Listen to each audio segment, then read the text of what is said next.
Então, e aí depois que a gente falou um pouco sobre o que são grupos e organizações, a finalidade delas, tá? Então a gente vai falar um pouco de como existe o controle social. Então, como dentro da nossa sociedade as pessoinhas elas são controladas, ou seja, como cada pessoa faz sua função, certo?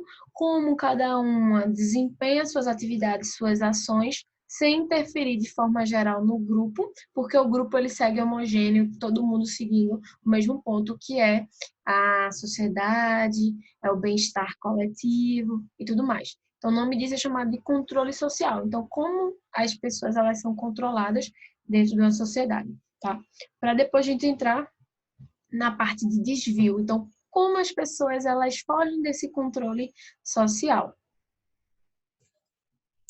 Então, para a gente entender o que é um controle social, a gente precisa entender primeiramente o que é uma ordem social.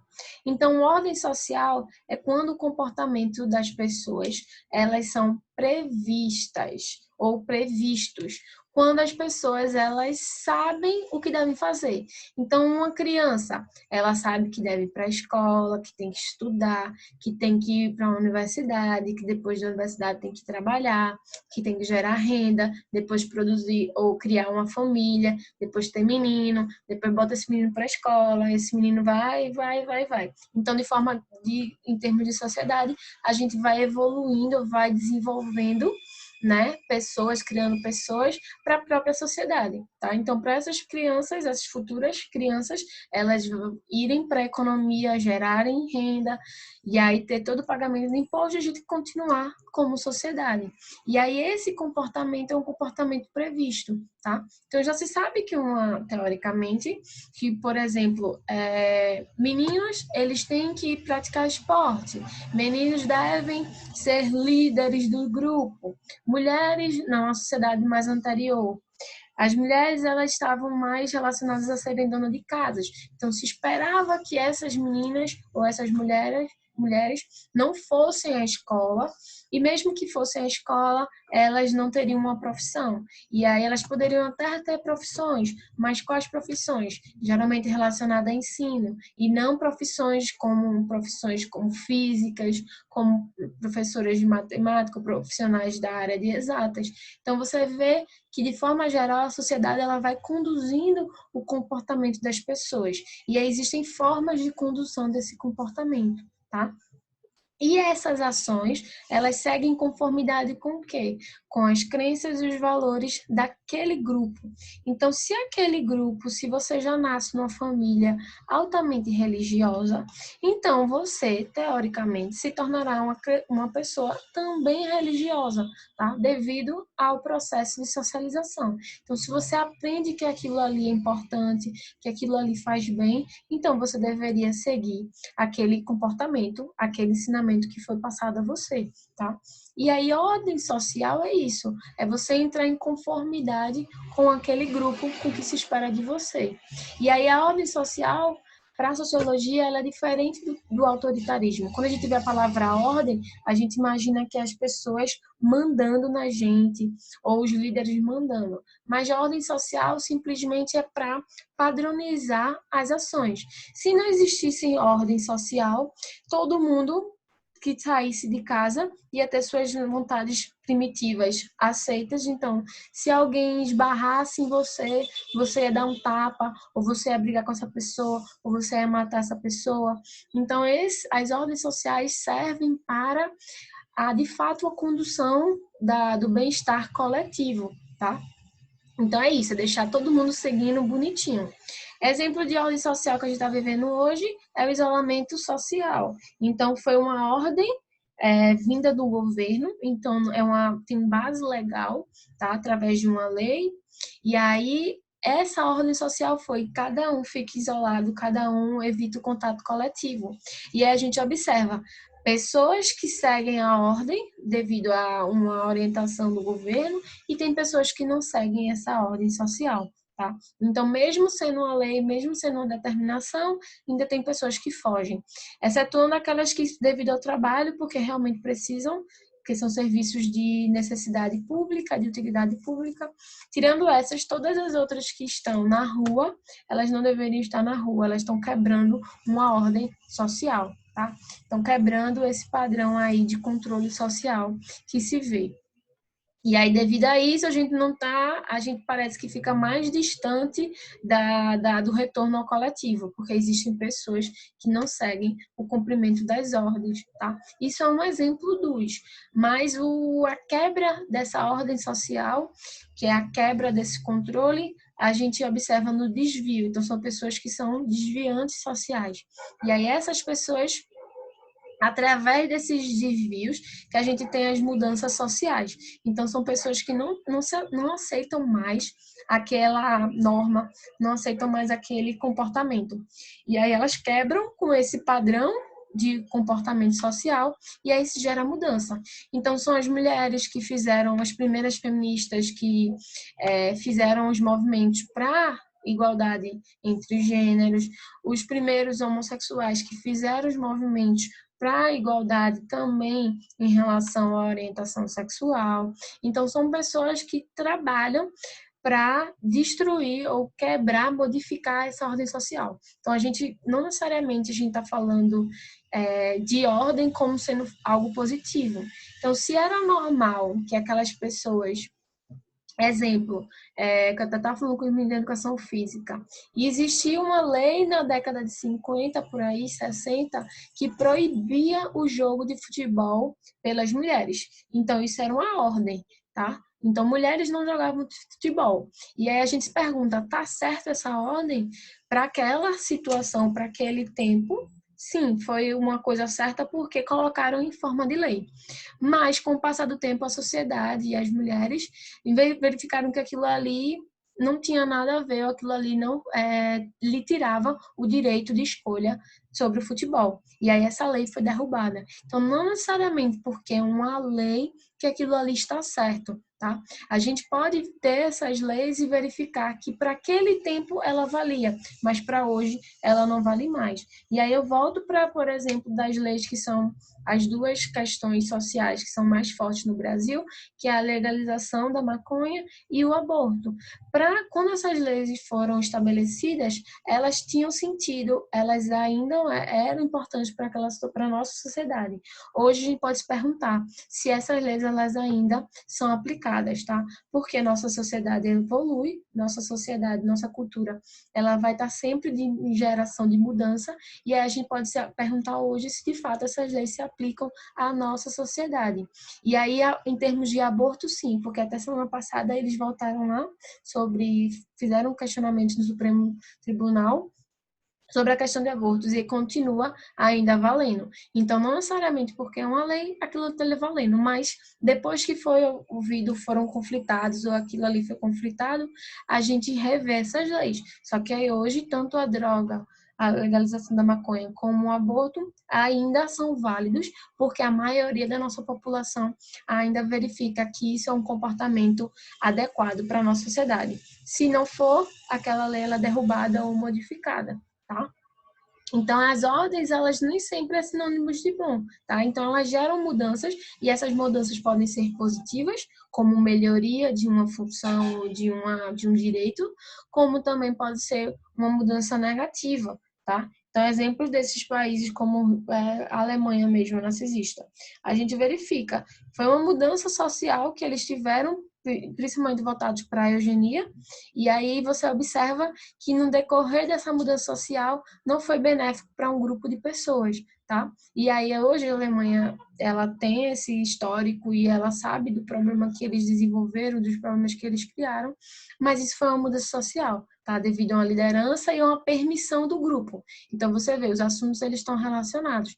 Então foi um líder que conduziu para um momento, um grupo que levou aquele líder e deixou aquele líder no poder, e aí teve uma conformidade do grupo e aquilo ali foi conduzido por muito tempo, tá? Então, a ordem social é isso, é o que as pessoas esperam de vocês. E aí eu falo muito do meu exemplo dentro da minha vida, né? Uma questão minha. Então, quando eu terminei a graduação, e aí perguntaram, quando é que tu vai casar? Aí eu, não vou casar agora, vou terminar meus estudos, ainda quero fazer doutorado, não sei o quê, depois eu vejo. Terminei o doutorado ano passado, primeira coisa que eu escutei de várias pessoas, não foi de uma só, que perguntando quando eu iria casar, como se todo o curso, depois que você termina, ou mulher ou homem termina o seu curso, sua formação, entre aspas, porque a gente não termina, né? A gente continua estudando. Eu já tenho uma obrigação social, que é o casamento. E aí eu pergunto qual é a relação entre estar casada e minha profissão. Teoricamente não tem nada a ver, mas para nossa sociedade é um comportamento previsto. Então, mulheres com 30 anos, 30 e poucos anos, elas têm que casar e elas têm que ter filhos. Se elas não seguem esse comportamento que a sociedade espera, elas estão sendo rebeldes ou estão sendo desviantes sociais. Então, isso é uma ordem social que se espera, tá? E aí você fica, o que é que isso tem a ver? É através desse conflito, é através desse raciocínio que as mudanças elas surgem, tá? Mas se eu não tenho esse raciocínio, se eu acho que de fato isso é uma ordem social, então eu posso ter um prejuízo psicológico. Então eu posso ver a sociedade fazendo uma pressão, ou eu caso logo, porque a sociedade está pressionando, ou eu não caso logo simplesmente, sei lá, porque você não tem um parceiro, enfim, você não encontrou uma pessoa para casar, certo? Entre aspas. E aí você se sente pressionada a casar com a primeira pessoa que lhe aparece à porta, tá? Então você tem prejuízos psicológicos relacionados ao grupo, relacionado à sociedade, fazendo pressão em você, tá? E aí, para a gente manter a ordem, a gente precisa do controle. E aí existem basicamente 3 processos para controlar a sociedade, para garantir que a conformidade daqueles membros sejam uma conformidade em relação às normas, tá? Que podem ser normas em forma de lei, mas também podem ser essas normas informais, como toda mulher tem que casar, todo homem tem que casar, tem que ter menino, tem que ter cachorro, tem que ter planta, tem que ter todas essas questões sociais que a gente escuta por aí, tá? E aí existem basicamente 3. A socialização, ou seja, a gente é ensinado sobre como devemos nos comportar. Então, eu pergunto, toda vez eu fico perguntando a vocês, a gente está dentro da academia, a gente está dentro da universidade, mas eu questiono, vocês estão aqui por livre e espontânea vontade, porque realmente vocês querem estar se formando ou querem desenvolver uma profissão, ou vocês estão aqui devido a uma pressão social de um processo de socialização, onde todos os seus parentes ou todos os seus amigos, por onde você passou, as pessoas disseram que você só seria alguém se você tivesse um ensino superior, tivesse uma graduação.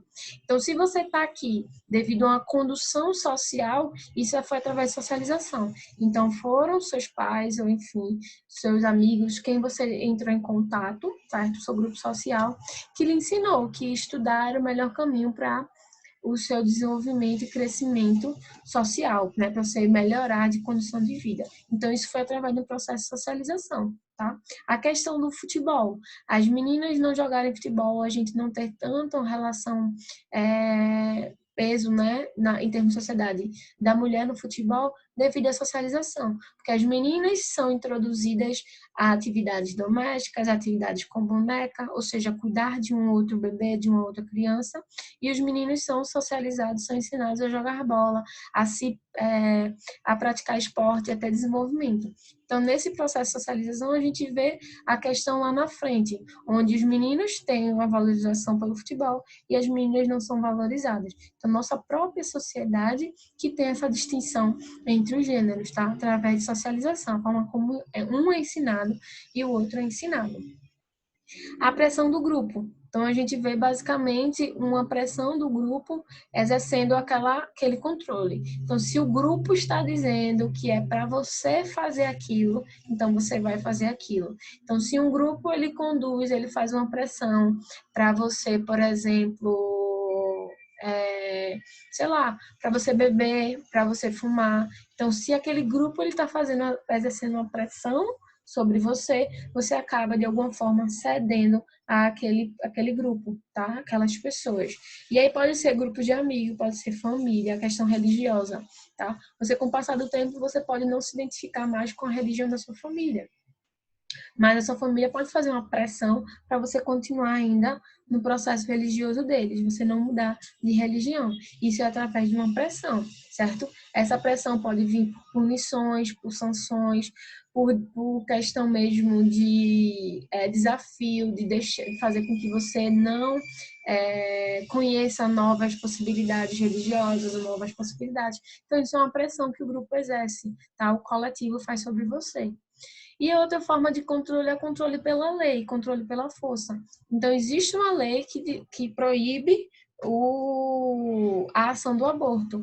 Então, essa lei, ela faz com que a maioria das pessoas não cometam, das mulheres não cometam aborto. Mas aí se pergunta, toda lei ela evita o comportamento? Não, porque a gente ainda tem mulheres que cometem um aborto por N causas, tá? Existe a proibição do comércio de drogas, você ainda assim verifica pessoas comercializando drogas. Existe a proibição de comercialização dos animais silvestres, por exemplo, e ainda assim você vê os animais silvestres sendo comercializados. Então, apesar de existir uma lei, essa lei não barra 100% o comportamento coletivo, tá? Ou o comportamento de algumas pessoas. E aí, se aquilo ali está em forma de lei, se uma pessoa pega fazendo errado, ela vai ter o processo judicial, né? Vai responder em termos judiciais sobre aquele comportamento. Mas se não existe uma lei, então ela não vai sofrer nenhum problema. Ela pode continuar teoricamente, agindo da forma como ela quer, tá? Agindo da forma como ela acha que deve ser. Até um processo dessa forma, essa ação que ela está fazendo, for uma ação que vai prejudicar o coletivo, aí a gente vai ter uma transformação da lei. Exemplos, a questão do cigarro. O cigarro, a indústria do tabaco, ela é uma indústria forte ainda, certo? Mas com o longo do tempo, ela se mostrou, o fumo se mostrou cancerígeno, né? Que levava a processos cancerígenos nas pessoas que faziam uso do fumo. E aí a indústria do tabaco sabia, através de próprios experimentos ou próprios conhecimentos, pesquisas científicas dela mesmo, sabia que aquilo ali estava era produzindo câncer nas pessoas. Só que elas esconderam esses estudos e aí os cientistas, os médicos principalmente, verificaram a relação entre o aumento de câncer de pulmão, que era um câncer raro dentro da população, com o uso de cigarro. Então, as pessoas que estavam padecendo com câncer de pulmão eram pessoas que fumavam muito. E elas começaram a ver essa correlação e aí se questionaram ao governo e tal. Mesmo assim, o governo, por ser uma indústria forte que gerava muito imposto, renda, trabalho, enfim, emprego, o governo achava que aquilo ali estava meio errado ou que faltava experimentos científicos para comprovar. E aí fizeram esses experimentos, e aí esses experimentos foram conduzidos longitudinal, ou seja, por alguns anos, acompanhando uma sociedade, um grupo de adolescentes, e aí verificaram a correlação entre o fumo e, de fato, a produção de câncer, né? O surgimento de novos cânceres. E aí foi apresentado isso, teve um maior processo, principalmente nos Estados Unidos, e aí surgiu uma lei onde não proibia o uso do cigarro, mas proibia a comercialização dele de qualquer forma. Então, tem que ter a questão da embalagem, tem que ter mostrando que aquilo ali é para maior de 18 anos, que aquilo ali pode desenvolver um câncer, que aquilo ali pode gerar patologias. Então, aquilo ali você vê, não existe um bloqueio do uso, mas existe um bloqueio de comercialização.